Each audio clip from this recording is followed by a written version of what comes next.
What's up guys, John here and welcome to Baltimore Retro Gaming. And in today's video, I'm going to be playing Harmful Park for the PlayStation 1, which is an awesome Japanese import game. You guys know I love my imports. And you know, when I think about the early days of like the PlayStation 1 and the Sega Saturn, two systems that really pushed 3D graphics onto customers, especially over here in the United States, in the western part of the world. But over in Japan, you know, yeah, they had the 3D graphics, they had the same games that we had, but they also had other games that utilized the full 2D capabilities of systems like the PlayStation 1 and the Sega Saturn. Now, over in the West, you know, all the big companies, Sony, Nintendo, all the big companies were pushing that 3D stuff and trying to get us, open to new ideas for gaming. But over in Japan, they had all that. Plus, they were mastering the capabilities of the hardware that was already available to them. So they had some of the best, beat 'em ups, some of the best shoot 'em ups, came from Japan. Because over in the United States, the big companies, they weren't worried about selling us games like that. But over there, they knew what good was and they made good games. So anyways, guys, and I'll talk about this in the video, Harmful Park kind of reminded me of a cross between Radiant Silvergun and the game Paradise, but we'll get into that in a little bit. But anyways, guys, Harmful Park, let's check it out.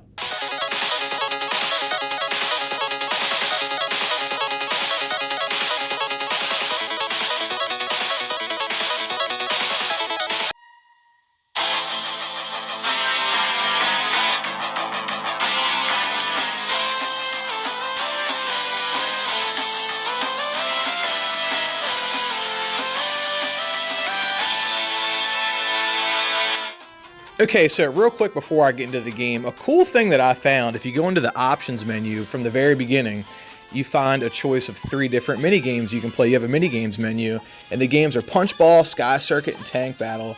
And they're all pretty decent. So Punchball is pretty much, there's 2 goals. You got to defend your goal. You can play against, I don't think you can play against the computer, but you can play against a friend, if you have 2 players.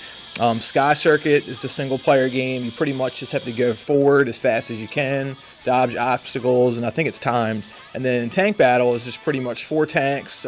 You can do 1 or 2 players, I believe, maybe even 4 players, I don't know. But, your tank takes a certain amount of hits, and then after that, it's bye-bye. Now, let's turn to Wikipedia and learn some random facts about Harmful Park. So, Harmful Park is a 1997 side-scrolling shooting game developed by Skythink Systems for the PlayStation. It has not been released outside of Japan. Harmful Park is a horizontal 2D shooting game. Enemies in the game include gorillas, inflatable dinosaurs, and gigantic women. The game is set in a theme park after a scientist named Dr. Tequila makes rides and machines for the park that go berserk. Another scientist orders his daughters to reclaim the park using flying machines. So, Skythink Systems, I've never heard of those guys before. They gotta be out of Japan. Now, it goes on to say on Wikipedia, this is the last game they released. So, that being said, this game is pretty good. I'm just gonna say, this game's pretty amazing. Definitely one of the best shooters on the PlayStation 1. So, I'm curious, what other games did Skythink Systems make? If you know, let me know in the comments below, but otherwise, I'm going to do a little bit of research. Now, when you start the game, you have options to play 1 or 2 players, so that's awesome. This is definitely a game I want to eventually play 2 players. You have score attack mode and options. So under options, you can change the difficulty, and you have 4 difficulty settings. So you have easy, you have normal, you have hard, and you have very hard. And under options mode, they have score ranking, story, save and load. I don't know. I never had any options to save on this game, so I'm curious what that does. Maybe it has to do with saving your scores. I have no idea. You can adjust the sound, key config, screen adjust, and then your mini game menu like I was just telling you about, and of course exit. So there's 2 main elements to any game, especially any game that I talk about on YouTube, or any game that I play for that matter, and that's the gameplay and the graphics. So let's talk about the graphics first. I mean, the gameplay is great and the graphics are great. Let me just say that up front, but let's talk about the graphics. So, this game is very colorful, and like I was saying in the beginning of the video, over here in the United States at the time this game came out, over here in the West, we were getting all these 3D games, Virtua Fighters and 3D racing games, and they were, we got some, Working Designs brought some games over, but that's just one company, and they can only bring over so many games. But over in Japan, like, my God, they had just mastered the architecture of the PlayStation 1 and the Sega Saturn, and they were using both of those machines to produce awesome 2D sprites, parallax scrolling, and honestly, some of the best shooters that I've ever played in my life. In the beginning of the video, I say that this game reminded me of the game Paradise from Radiant Silvergun. So, it had the battle system of Radiant Silvergun, but it definitely has the subject matter of the game Paradise. So, Obviously, as you can tell, you're inside of a theme park, and I didn't know this until after I read about the story on Wikipedia, but the theme park is being overrun by some kind of evil force, and you're the positive force, or the good guys that try to eradicate that. So, you're in a theme park, and every single different level has different themes of the theme park, and that's very similar to the game Paradise having different themes for an arcade. So this does what the game Paradise does. It's just a change of pace. It's just an amusement park instead of an arcade. And I think that's awesome. So you're going to notice in like one level, it's going to be like a roller coaster level. Another level is like a haunted house. And it's going to take other things that aren't just in theme parks. It's going to take the haunted house level is going to have ghosts flying around and different kinds of enemies. And it's not just the same enemies. It's going to be enemies that reflect the subject matter in the background. And then you have like the parallax scrolling in certain levels, and just the subject matter in the back of the game it's just awesome, and it totally reminds me of the game Paradise. Okay, so the gameplay, and I mean, my God, there's so much to talk about. There's a saying they used to say around here. They probably say it everywhere: jack of all trades, master of none. Well, this game is a jack of all trades, master of everything. So, okay, so there's so many aspects to this game, and this game doesn't have like some kind of unique gimmick or anything like that. I mean, it's got the battle system of kind of like Macross Scrambled Valkyrie and Radiant Silvergun, in that you can change your weapons, and that's not unique for a shooter. A lot of shooters do that, but the way that you can rotate the weapons, it's kind of like Radiant Silvergun, except for on Radiant Silvergun, you have each button defined for a certain attack, and you can press multiple buttons at the same time to change that attack pattern.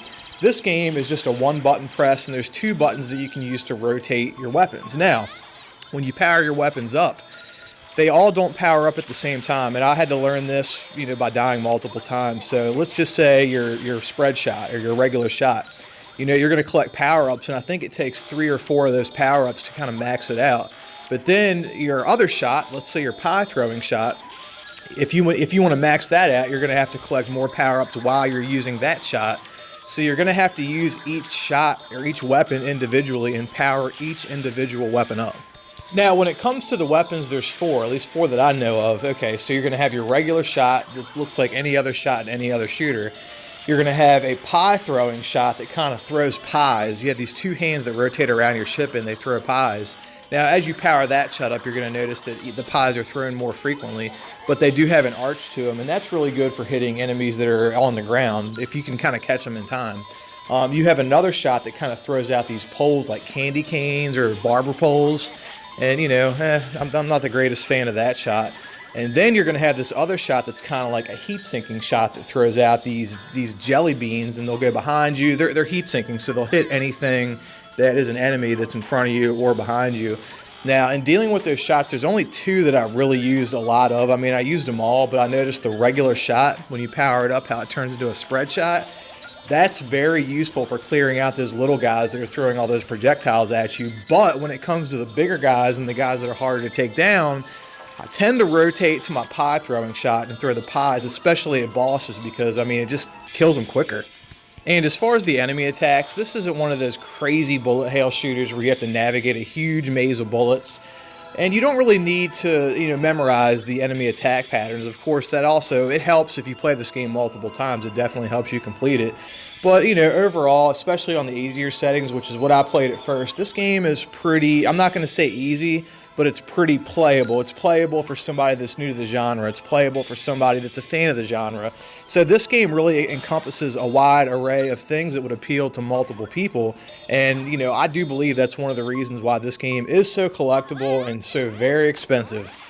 Now, the only other weapon that you have available to you is your screen clearing bomb. Now, I don't know this for sure, and I probably should have taken notes on this. This whole video, I'm just shooting from the hip from what I remember. But I know you have different kinds of specials or different kinds of screen clearing bombs that you can use, and I couldn't figure out how to rotate through them. So what I figure is whatever weapon you're using out of the 4 weapons, I think that gives you a different kind of special or a different kind of screen clearing bomb. If I'm wrong, let me know in the comments below. But the screen clearing bombs, they are pretty, they're pretty lax with letting you use them. They give you a decent amount every time you die. Up at the top, you're going to have your lives and the number of screen clearing bombs that you have available to you. And when you die, I noticed that the first 2 or 3 continues that you use, or maybe it's just for the first couple of levels, they let you continue and press through the game. Now, after you've used like 1 or 2 continues, or maybe once you reach a certain part of the game, you still can continue, but they make you restart from the beginning of the level. Now, I know that sounds frustrating and challenging, but this game, like I said, it's not a straight-up bullet hell shooter, so they make it easy enough, or I don't want to say easy, they make it playable enough that, you know, just getting through a level on 1 continue with like 4 or 5 lives, or if you accumulate more throughout the level, it's not a deal breaker, and it still makes the game playable. And the music in Harmful Park, it's pretty good. The music and the sound effects, they're pretty good.